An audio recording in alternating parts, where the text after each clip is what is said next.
Is the United States really retaking control of the Americas? For more than 2 centuries, US foreign policy has been driven by the belief that it has a special sphere of influence over the region. However, in recent decades, a new approach had seemingly emerged based more on economic and political cooperation than military coercion. That was until now. Under the Trump administration, the United States has begun a new push to dominate its hemisphere. From threats against Mexico and Panama to suggestions of annexing Canada and Greenland or removing Venezuela's president from office, the United States has made it clear that it desires to control the Americas. But what exactly underlies all this, and can it possibly succeed? Hello and welcome. My name is James Ker-Lindsay, and here I take an informed look at international relations, conflict and security.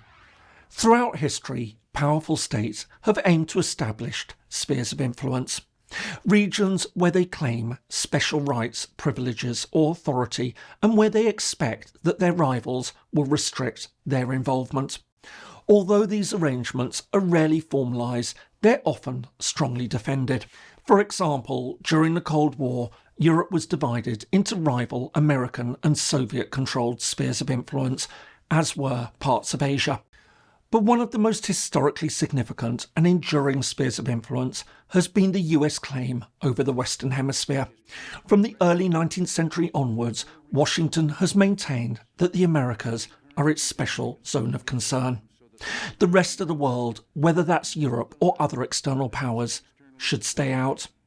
At the same time, it's also asserted its authority through numerous interventions that have overthrown governments, shaped economies, and defined regional security.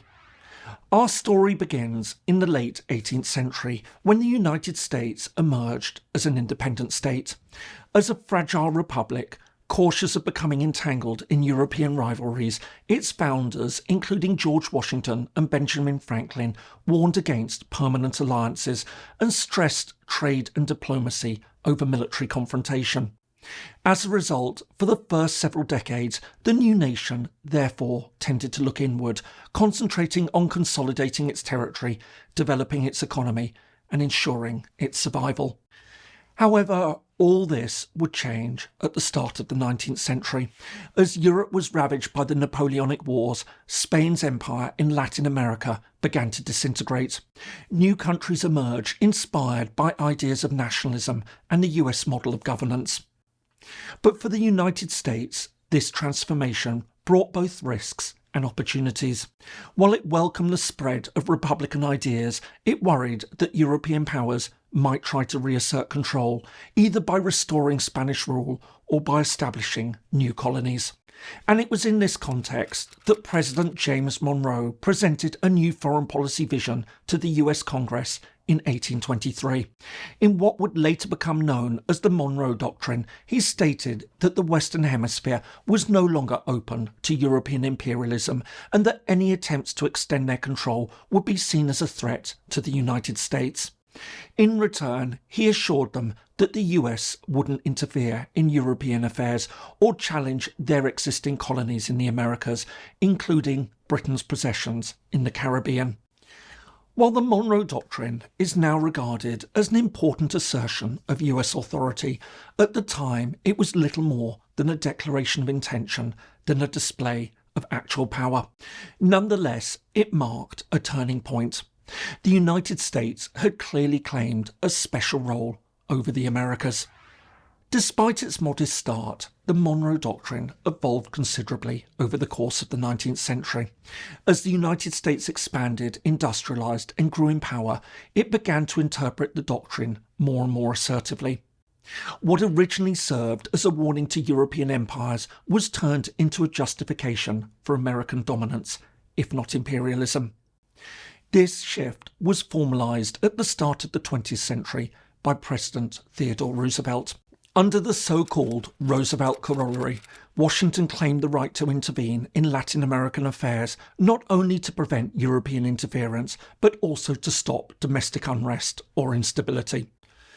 As a result of this, the following years saw numerous interventions and occupations aimed at overthrowing governments and reshaping political systems across the Americas to serve US economic, political and strategic interests. And while this rhetoric would occasionally soften, as happened under Franklin Roosevelt's Good Neighbor policy in the 1930s, the underlying principles of US dominance remained. As a result, by the mid-20th century, the United States had become the undisputed power across the Americas. I hope you're finding this useful. If so, please do give it a like and don't forget to subscribe for regular updates on world affairs. Thanks so much, and now back to the video. Despite this seeming dominance, the Cold War marked the start of a new chapter. For the first time in over a century, US control across the Americas was now challenged by a new actor, the Soviet Union.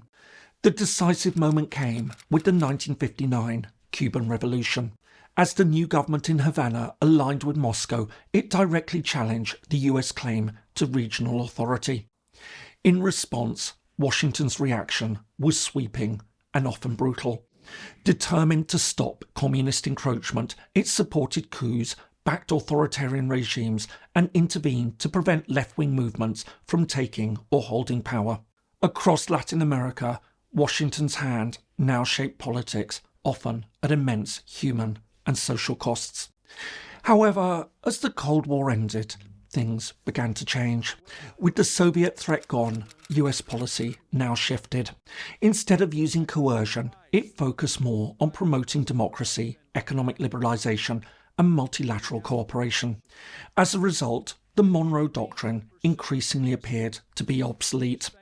While the US was still actively engaged in the region, it seemed that its long history of harmful interference had largely ended. That was until now.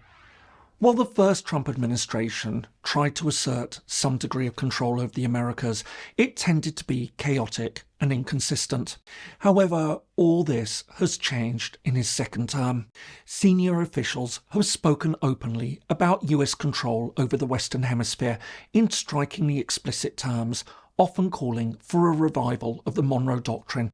Since taking office in January 2025, we've seen a run of extraordinary statements and actions from the Trump administration. As well as threatening to use force against cartels and hinting at military action in Mexico, Trump has threatened to retake control of the Panama Canal and floated ideas about annexing Canada and taking Greenland from Denmark. In Brazil, his administration has used tariffs and sanctions to try to shape domestic politics, and in Honduras, Washington openly attempted to influence the country's presidential election. But the most dramatic development has been in Venezuela. On the 3rd of January 2026, US forces seized the country's president, Nicolas Maduro, in a surprise operation and transferred him to the United States to face major drug trafficking and narco-terrorism charges. In the aftermath, Trump declared that American officials would temporarily run the country, pending what he called a proper transition, whatever this might mean. And looking ahead, fears are growing that this is just the start of a far more aggressive assertion of US regional power. For instance, following the Venezuela operation, it was noticeable that the US Secretary of State, Marco Rubio, refused to rule out the possibility of using force against Cuba as well. Likewise, there's been a renewed focus on taking control of Greenland, prompting the Danish Prime Minister to call on Trump to tone down his administration's language. But does this all amount to an updated version of the Monroe Doctrine? And if so, can it succeed? On the first question, many would argue that the doctrine never truly disappeared. It simply faded into the background during a period of unchallenged US primacy. In this sense, it's merely been reasserted as that control comes under greater challenge. As for whether this aggressive new approach can possibly succeed, the United States clearly retains overwhelming advantages. It remains the most powerful military actor in the hemisphere. Its economy remains deeply entwined with those of its neighbours, and its cultural influence continues to be immense. Added to the fact that it still has key regional allies such as Argentina's Javier Milei, and that its show of force in Venezuela will undoubtedly force many other leaders to rethink whether they really want to take on Washington, many feel that the US is well on its way to securing control over the entire continent. On the other hand, it can also be argued that the world has changed too much for such an approach to work. Latin America is no longer a collection of weak, isolated states. In an interconnected world, dominance has become harder to impose and easier to resist. Even if Russia wasn't able to protect Maduro, China has become a significant economic partner across the region, offering investment, infrastructure and alternatives to US-led institutions. In this sense, heavy-handed US interventions risk pushing governments closer to rival powers and blocs, such as Beijing and the BRICS, or serve as an impetus for greater economic cooperation with the European Union. Added to this, while threats to annex Canada or seize Greenland may certainly command media attention, they also alarm key partners and allies and erode trust. All this will in turn steadily undermine US power, maybe not immediately, but eventually. Ultimately, though, both camps may be correct. In the short term, Trump's efforts to aggressively resurrect the Monroe Doctrine may well secure immediate military victories and bend countries to his will, as we've seen in Venezuela.